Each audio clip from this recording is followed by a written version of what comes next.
This is my vlog of the Sani Pass. I've posted pictures, but the pictures just cannot do it justice. The scenery, the people, the culture, the faces, it's just so fascinating that I wanted to provide a bit more detail. I'm on a 3-week TDY assignment in Lesotho, which I always want to say Lesotho, because that's what it looks like, and I'm from the south, but you pronounce it Lesotho, and it's its very own country within the country of South Africa, completely surrounded by South Africa, and it's about the size of Maryland. It's about a 5-hour drive south of Johannesburg, where you see the Blue Jay, and really it's actually about 6 hours because the potholes are ridiculous and you really have to pay attention. My TDY assignment is in the capital city of Maseru, and at the end of my TDY assignment, I was going to head to Underberg so I can get ready to take the Sani Pass tour the next day. So as you can see by the orange line, leaving Maseru, that is how I drove to Underberg. And that was so that I did not drive the Sani Pass in the rented Toyota Corolla I was driving. It would have never made it. But looking at the map now, I actually see that there are many other ways I could have gotten to Underberg and still have avoided the Sani Pass. So next time I'll do better. Here's a quick topographical representation of Lesotho, and you can see on the eastern side it's almost all mountain. The country itself is about 2/3 mountain, and the lowest point in Lesotho is about 5,000 feet above sea level. So that's the lowest point in Lesotho. Where I'm from in Georgia, the average feet above sea level is 600, and so Lesotho, there is nothing lower than 5,000 feet above sea level. So that's pretty amazing, and it also makes Lesotho the highest country in the world. And here are a few extra pictures of a prior drive through Lesotho, and I'll post a separate video on Lesotho itself. I spent the whole day exploring the countryside, and it is absolutely stunning. And now, on to the drive up and down Sani Pass. So here's a really rough outline of the Sani Pass, and you can kind of see where you start off, which is in South Africa, and you kind of see where you end up, which is in Lesotho.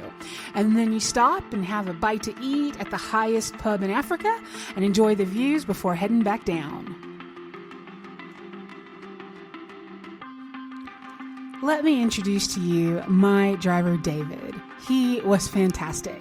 He's from the Zulu tribe, and he gave me a good bit of information about the culture, which I'll share a little bit later in the video. But he's so good at the job he's doing. He's been taking people on private tours up and down the Sani Pass for many years, so he navigates that terrain beautifully, and I'm so thankful, and I felt safe along those hairpin turns, the boulders, the uneven gravel and rocks. He was just a great professional and so knowledgeable of the area. So here we are about to cross out of South Africa as we approach the border crossing, and then we'll do the 8-kilometer Sani Pass drive, and then we'll reach the border crossing of Lesotho. And so that struck me as strange because there's like 8 kilometers where you're no longer in South Africa and you haven't reached Lesotho yet. So I asked David, I'm like, David, does either country ever worry that somebody's going to go rogue within those 8 kilometers where they're not really within a country? And he looked at me in the mirror and he's like, no. And I just couldn't understand that. But then as we're driving up the Sani Pass, I got it. There's no reason why anybody would ever want to go rogue in the middle of nothingness, in the middle of all the mountains where there is nothing there. But yeah, it was just 8 kilometers where you're not in any country. Which, interesting fact, South Africa will only allow 4x4s to go up the Sani Pass, where Lesotho will allow any kind of vehicle to come down the Sani Pass, which too scary for me in the rented Corolla. With this backdrop, David stops for me to have a photo op, which is beautiful. And this little bit of mountain range here is called the 12 Apostles. And so get out of the vehicle, take a few pictures of the scenery. And since I'm usually a solo traveler, I asked David if he wouldn't mind taking a picture of me so I can get the full background of the landscape. And he's like, sure. And so as I'm standing there with my normal boring pose, I asked David if he wouldn't mind if I try to do a jumping picture. And so he said, sure. And so we try, and we try, and we try. And we just could not get the timing together, and I just crack up laughing. And so this picture here is the best jumping picture that we could work out on the timing. Not great, not too bad either. So now that we're done with that photo op, time to get back on the road. So I'll share with you some video of the actual drive up the pass. You can see it's pretty bumpy. It was impossible for me to hold the camera still. So I hope it doesn't make you nauseous as I'm watching it and myself potentially getting nauseous. But as we're going up this drive, I'll share with you also a little bit about David. I mentioned earlier that David was part of the Zulu tribe, and as we were going up the pass, he did share with me parts of his culture, and it's so fascinating because it's not anything that's familiar to those of us in the United States. It's not anything that's part of our culture at all. And so David, he's married and he has a child. And so when he got married, he had to pay a dowry to his wife's family. And the standard dowry is 10 cows. And so, and that also includes a number of sheep and goats, but mainly the 10 cows. The 10 cows do not have to be paid all up front. They can be paid over time throughout the course of the marriage. Well, somewhere during his marriage, his wife's sister needed money for college classes. And so since David hadn't fulfilled the payment of the 10 cows yet, David said, I will pay for the college classes in lieu of the remainder of the cows. And so that just was neat to hear how, this part of their history and their culture combines the old with paying for cows with the new with paying for college. I thought that was pretty cool. So just a little bit of background on the Zulu tribe. They are the largest ethnic group in southern Africa, and they make up about 10 to 11 million people. They're known for their strong fighting spirit, and you probably have heard of Shaka Zulu. So the home for the Zulu tribe is the KwaZulu Natal province, which I have such a hard time saying that. And it's also called the KZN province. So if I have to say that again, it will be KZN. And so the KZN province is home to the Zulu tribe, and their culture is based a lot in the spirituality and the power of their ancestors. So that's just a little bit of background on them. They are extremely proud of their heritage, and David loved sharing his culture and his background. As we continue to make our way up the pass, let me tell you a little bit about it. It was developed in 1913 as a trade route, and it was using mostly pack mules.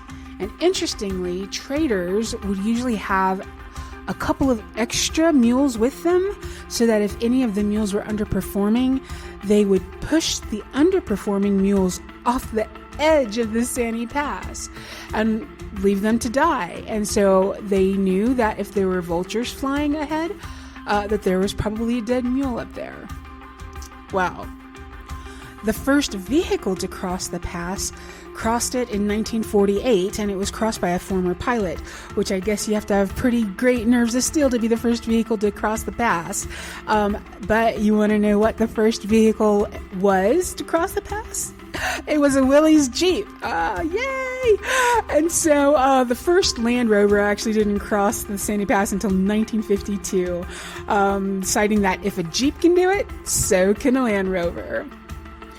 So the pass closes every day at 4 o'clock, and often during the winter months, it's also closed because of the snow and the ice preventing safe travel across the road.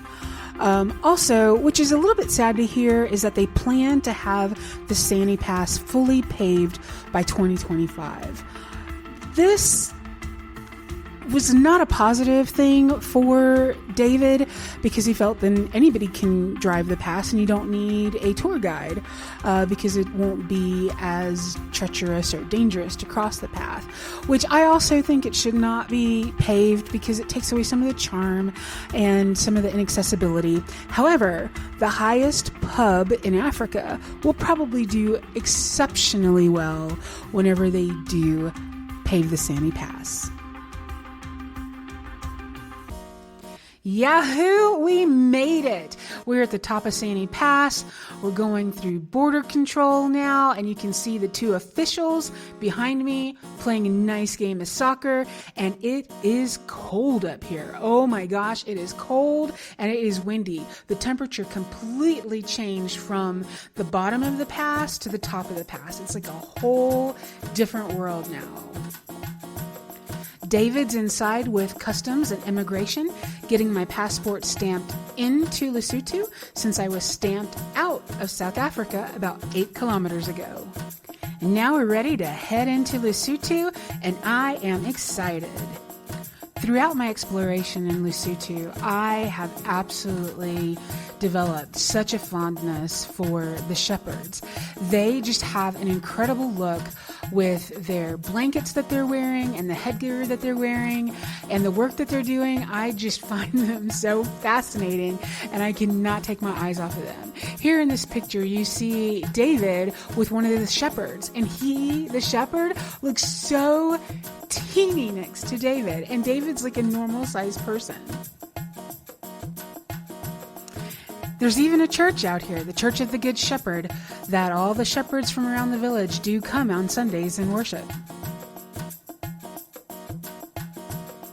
So this is a small area of the village that we're visiting, and the woman walking to the road is coming to meet us. She's taking us to her house and to show us how these rondevals, which is the name of these houses, how these rondevals are built and the logic behind them. It's really clever, and I was so surprised to learn as much as I did. For instance, a lot of the houses will have flags on them, and there'll be different colored flags that can represent one house that offers medicine, one house that offers bread, one house that offers alcohol, one house that offers meat. And so based on the flag outside of the house, you'll know which house to go to for whatever commodity that you're needing. The houses are built with a barn-style door so that you can open the top half to let the smoke escape, and you can leave the bottom half closed for the heat to stay inside. And there's only one door per rondeval, so it's built in such a way to allow the maximum amount of sunlight per day. There's so many nuanced items in how these rondevals are built that makes them work for the people that are living there. There's no electricity and there's no running water, but they do have cell phones, and they use solar panels to be able to charge their cell phones. It truly is amazing that even in the furthest reaches of the world, where there's no electricity, no running water, that everyone still has a cell phone. This is a close-up of the house we visited. As you can tell, it is very well kept. It was very nice and comfortable inside. She provided us a great little lesson on the name of the country, the people, and the currency. And she made some delicious, delicious hot bread that she provided. I took some home. It didn't travel very well, but within the house, having the hot bread, it was quite nice. Here's David taking a short break, looking out the window just before giving a great lesson on how the shepherds wear their blankets. Take a listen. So, obviously, as a man, I will wear the blanket with the masculine side on the outside, but I will wear the blanket with the gap to the side. Okay, depending on whether I'm left-handed or right-handed, and I can carry my stick. Okay, and And obviously, to drink beer, you only need one hand, not two. Okay, yeah, so that is how a man will wear it. So the darker colored side, which is the masculine side. Now, sometimes you are unable to tell which is the darker colored side. So the side with the tag will always be the masculine side. All right.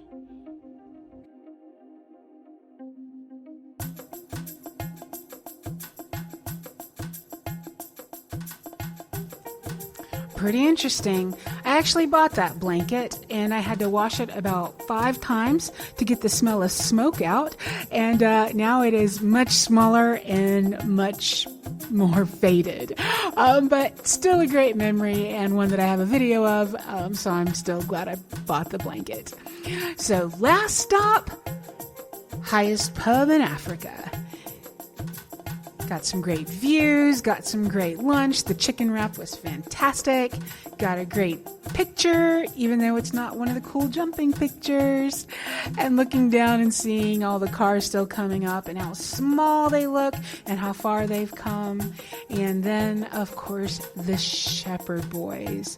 They are gorgeous. I think they are so beautiful and they're so young and they're already doing the job of a shepherd, and it's just fascinating.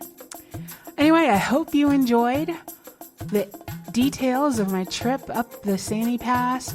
I know I did. It was beautiful. Loved it, loved it, loved it. Would love to do it again. And just a great little trip between South Africa and Lesotho.